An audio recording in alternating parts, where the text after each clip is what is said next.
Olá pessoal, sejam bem-vindos a mais um vídeo no canal da plataforma Moretti. No canal são apresentados assuntos referentes à engenharia agrícola. Meu nome é Natália Almeida Mitroszewski e hoje eu trago para vocês um vídeo referente à unidade 1, Sustentabilidade e Cenários Energéticos, com enfoque nos cenários energéticos mundiais, brasileiros e agrícolas. Então vamos falar sobre um pouco do cenário energético mundial. A partir de meados do século XIX, quando a Revolução Industrial se expande da Inglaterra para outros países, observa-se grande crescimento na demanda de energia. Então, na figura, nota-se no período o crescente uso de carvão mineral como fonte básica de energia. Então, o crescimento no uso do petróleo ele é particularmente significativo após 1950, conforme a evolução do uso das principais fontes primárias de energia. Na matriz energética mundial, a oferta e participação das diferentes fontes energéticas primárias mundiais, elas evoluíram, tendo taxa anual média de crescimento de 1,9% no período. Na imagem, a gente pode ver que há participações de 34% do petróleo e derivados, 27% do carvão mineral e 21% de gás natural. A evolução da energia nuclear, ela dobrou a sua participação. A hidroeletricidade utilizada exclusivamente na produção de energia elétrica, ela manteve a participação de apenas 2%, sendo fonte de pequeno porte em termos globais. Na matriz elétrica mundial, a dependência do combustível fóssil para a produção de eletricidade, ela também é elevada. A participação da oferta das diferentes fontes na matriz energética mundial para a produção de eletricidade. Então, ela teve uma evolução. A taxa anual média de crescimento foi de 3,2%, sendo significativamente superior à da oferta total de energia, de 1,9% no período, como a gente pode observar na imagem. Falando um pouquinho agora sobre as perspectivas futuras. Estudos referentes à evolução da matriz energética mundial até 2030 indicam que não ocorrerão modificações significativas quanto às participações das fontes energéticas nas demandas mundiais. Acredita-se que os cenários energéticos até 2050 são transitórios e os resultados devem-se ao curto prazo de observação. Na tabela, indica que as fontes renováveis elas passarão a ser responsáveis por metade da demanda mundial, constatando com apenas 2% em 1990. Então, no cenário C, que é o cenário ecológico, ele haverá uma redução na emissão de CO2 em relação ao ano de 1990. Agora falamos sobre os cenários energéticos brasileiros. A matriz energética brasileira, ela corresponde mundialmente. Então, o principal destaque, ele deve-se à grande presença de fontes energéticas renováveis, em particular a agroenergia, que é derivados de cana-de-açúcar, lenha e carvão vegetal, e a hidroeletricidade. Então, podemos observar na imagem que a participação das fontes renováveis ela manteve-se num patamar de 45% devido às políticas energéticas adotadas para a agroenergia e a hidroeletricidade.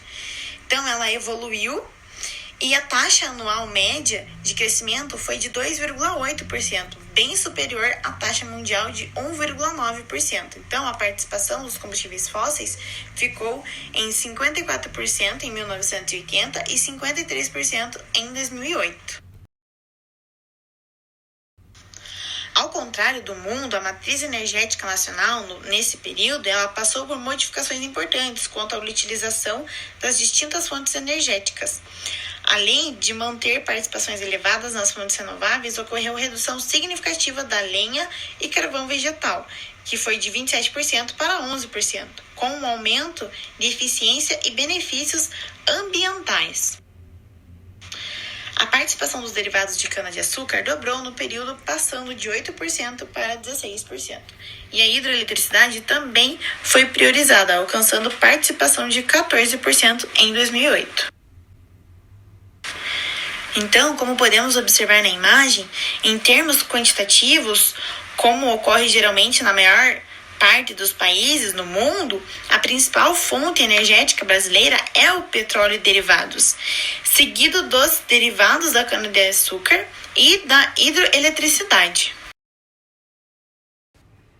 Um aspecto importante que diferencia o Brasil da grande maioria dos países do mundo refere-se ao fato do país ser praticamente autossuficiente quanto ao suprimento das suas demandas energéticas.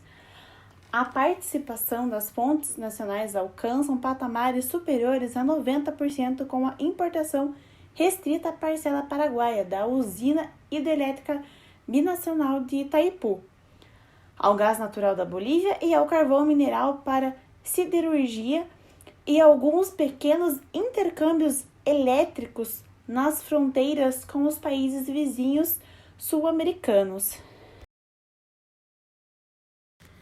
A matriz elétrica brasileira ela apresentou resultados ainda mais promissores devido à grande participação das fontes energéticas renováveis, que foram 86% em relação aos valores apresentados no mundo, que foram 18%. Então, a principal fonte energética é a hidroeletricidade, com 82%, seguida da biomassa, com 4%, e a participação dos combustíveis fósseis na produção de eletricidade no Brasil ela é muito reduzida, cerca de 11% diante do valor mundial, que é 68%. Então, a matriz elétrica mundial e brasileira, ela evidencia grandes diferenças. O que podemos encontrar na foto, que no Brasil, ao contrário do mundo, utiliza-se hidroeletricidade e biomassa, ambas renováveis com baixa emissão de gases e efeito estufa, como podemos observar na imagem. A utilização da energia na agricultura. Embora a agricultura brasileira seja grande fornecedora de energia com a produção de componentes da agroenergia, sua matriz de consumo não é muito renovável. Ela utiliza contradições que ocorrem devido ao consumo de combustíveis fósseis e máquinas de fertilizantes. Se existem tecnologias capazes de diminuir a dependência dos combustíveis fósseis para as operações agrícolas em relação aos fertilizantes nitrogenados, a situação é bem menos otimista. O consumo de fertilizantes nitrogenados no Brasil no ano 2007 foi na ordem de 2,8 milhões de toneladas, sendo 75% importado. Praticamente todos os fertilizantes nitrogenados são provenientes da amônia anidra, constituída essencialmente de matérias-primas fósseis. A imagem mostra as fontes das amônias. Falando um pouco agora sobre o desperdício de energia na agricultura. Na década de 60, ocorreu um processo de modernização na agricultura brasileira, em que muitas tecnologias foram introduzidas com a promessa de sanar a fome mundial. A chamada Revolução Verde teve como enfoque a introdução de pacotes tecnológicos como insumos que possuíam inseticidas, herbicidas, adubos e entre outros. Além deles, foram colocadas espécies melhoradas geneticamente, máquinas e equipamentos modernos, maiores e mais potentes, capazes de substituir no campo muitos homens e animais. Neste contexto, atualmente, a agricultura não se preocupa somente com a alimentação mundial, produção de bioenergia ou a economia, mas também com a sustentabilidade do planeta e sobrevivência da humanidade. A energia elétrica na agricultura é uma das mais versáteis e mais usada. Conforme o IBGE de 2006, 69,5% de todas as propriedades agrícolas brasileiras utilizam energia elétrica e 100% das agroindústrias empresariais têm acesso a essa fonte energética. Na eletrificação rural brasileira consiste em que, embora aproximadamente 60% das propriedades rurais utilizem energia elétrica. A rede de distribuição de energia elétrica brasileira já atingiu 99% das propriedades, com exceção da região amazônica. E é isso, pessoal. Muito obrigada. Espero que vocês tenham gostado.